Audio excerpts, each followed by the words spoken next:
কলকাতায় এমন কিছু জায়গা আছে যেগুলো দিয়ে কিন্তু কলকাতাকে আসলভাবে চেনা যায়, যেমন ভিক্টোরিয়া, হাওড়া ব্রিজ, ঠিক তার মধ্যেই কিন্তু পড়ে নন্দন।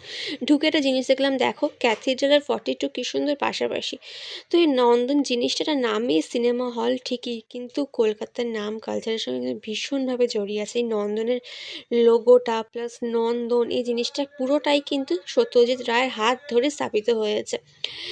আর এই যে রবীন্দ্র সদন বিল্ডিংটা, এটাও কিন্তু একটা বিল্ডিংই, রবীন্দ্র সদন তার ওটার নাম। তো নন্দনে ফিল্ম ফেস্টিভ্যাল হয়, আর এমনি তো মুভি চলতেই থাকে। তো এমনি সময় তো মুভি হয় ঠিকই, তখন শুধু বাংলা মুভি হয়, কিন্তু ফিল্ম ফেস্টিভ্যালের সময় কিন্তু অন্য অন্য ভাষারও মুভি হয়। তো আজকে গিয়েছিলাম রবিবার ছিল, তো তোমাদের সাথে আগের ভিডিওতে বলেছিলাম যে ইসকন থেকে বেরিয়ে আমি ওটা জায়গায় গিয়েছিলাম, সেটা নন্দন। তো চারিদিকে দেখো কি সুন্দর, ঠিক এরকমই ফুলের বাগান দিয়ে ঘেরা। আর চারিদিকে তো অসংখ্য বসার জায়গা, প্রচুর বসার জায়গা। তো প্রচুর ভিড় ছিল, যেহেতু রবিবার, সব টাইম পাস করতে এখানে এমনি টাইম পাস, মুভি দেখা আর প্রচুর ফটোশ্যুট করতেই যায় সবাই।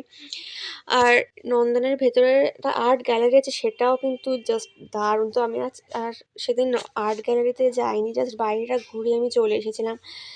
আর ইসকনে থেকে নন্দনেই গিয়েছিলাম, তো তারপরে বাড়ি। আর সেদিন তো মেট্রোতে যেন গঙ্গাসাগর নেমে গেছে এরকম, মানে গঙ্গাসাগর যেন মেট্রো স্টেশন, এই রবীন্দ্র সদনে এইরকম। তো বাড়ি আসার সময় মা আমাকে এগরোল কিনে দিয়েছিল, তো বাইরে আর কিছু খাওয়াইনি, কারণ খেয়ে দিয়ে উঠে আমি, মা, আমার একটা বন্ধু গিয়েছিলাম, তো তিনজনই খেয়ে দিয়ে উঠে চলে গিয়েছিলাম, যার জন্য আর বাইরে কিছু খাওয়া হয়নি।